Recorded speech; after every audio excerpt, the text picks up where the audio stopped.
Terang aja lu. Kalau ditarget kaum globalis dan negara pendukung globalis, lu pastilah ditarget sama pejabat yang negaranya diokupansi sama globalis. Lu Westphalian sih, udah gitu lu terang-terangan lagi ambil posisi tersebut. Itu adalah kalimat dari guru besar filsafat kampus Kenamaan di Jawa Tengah ketika berkomentar tentang akun YouTube Bosman yang dibungkam. Ternyata alhamdulillah balik lagi dengan persyaratan yang ketat. Sahabat tahu apa itu Westphalian? Istilah bagi orang atau pemimpin yang mengambil aliran nasionalis seperti Bung Karno misalnya, tokoh di Indonesia. Westphalian itu muasal lahirnya sistem demokrasi. Westphalian anti monarki atau anti kerajaan atau elitis, di mana sampai sekarang kaum nasionalis memang anti elitis berkuasa mutlak atau anti segelintir manusia mengendalikan seluruh sisa manusia hajat hidupnya. Westphalia Treaty atau Perjanjian Westphalia di sebuah tempat saat ini adalah wilayah Jerman di abad 17. Tahun 1648 perjanjian tersebut. Perjanjian ini adalah hasil kongres diplomatik besar sehingga menciptakan sistem tatanan politik baru di Eropa Tengah yang kelak disebut sebagai kedaulatan Westphalen. Sistem ini didasarkan pada konsep bernegara berdaulat yang tidak suka terhadap campur tangan pihak asing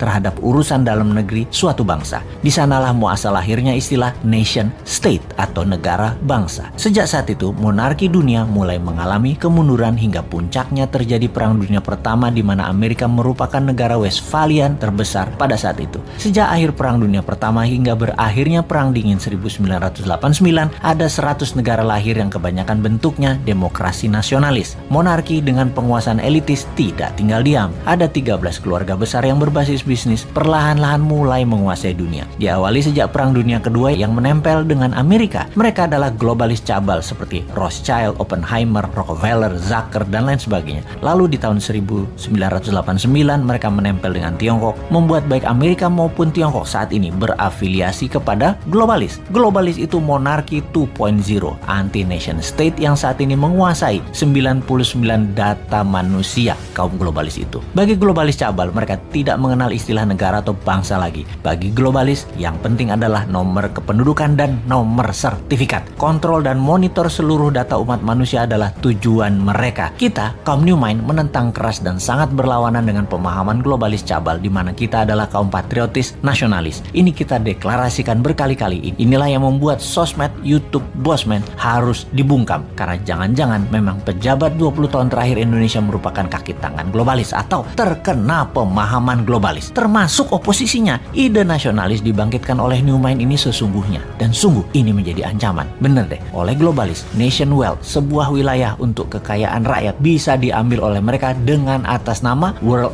wealth, kekayaan dunia untuk dunia. Padahal kekayaan aset suatu negara ya milik rakyatnya seharusnya. Itu kalau rakyatnya pinter dan mentalnya nasionalis. Kalau rakyatnya dibodohin, rakyatnya melihat aset negara diambil asing yang didukung pejabatnya, dikatakan bener aja tuh tindakannya. Ya rapopo juga. Kenapa bisa sebodoh itu rakyatnya seperti negara tetangga? Karena kuatnya narasi propaganda yang dijaga ribuan buzzer. Dan itu solusi oleh mereka. Sungguh, bagi globalis, mereka harus pegang kekuasaan, mengontrol dan memonitor seluruh dunia, sementara mereka hanya segelintir 0,1% manusia. Aslinya tuh cabalis tidak peduli di Afrika mau banyak orang mati, di Timur Tengah banyak orang mati, Taliban, Al-Qaeda, ISIS bunuh orang banyak. Mana mereka peduli? Kalau perlu mereka biayai, termasuk membeli opiumnya Taliban. Mereka hanya peduli pada kekayaan dan kekuasaan alam monarki kembali lagi berkuasa. Rakyatnya susah di ujung-ujung, mati sekalipun mereka nggak pikirin, nggak peduli. Orang mati jutaan sama virus nggak peduli. Globalis itu yang penting dapat nomor sertifikat penduduk manusia dengan paksa menggunakan sistem sebuah pemerintahan yang taat pada mereka. Beda dengan kaum nasionalis yang akan meratakan kesempatan, menyamakan peluang untuk seluruh rakyat berbasis meritokrasi pejabatnya. Siapa yang berprestasi, dia yang menjabat. Ide New Mind yang pro-demokrasi, pro-nasionalis, patriotis, dan mendukung nation state beda dengan oportunis globalis yang ada di benak incumbent atau oposisi pada saat ini. Sungguh, itulah yang ada di benak mereka pada saat ini dari citra yang apa mereka lakukan. Itu aja kita bacanya. Sahabat, di ujung informasi ini, walaupun akun Bosman asli sudah kembali, namun sampai November, kita slow pace belum diaktifkan karena masih diincar oleh buzzer. Terima kasih sudah mensubscribe channel Bosman Mardigu Official ini dan menyebarkan ke link sosmed dan WAG sahabat semua.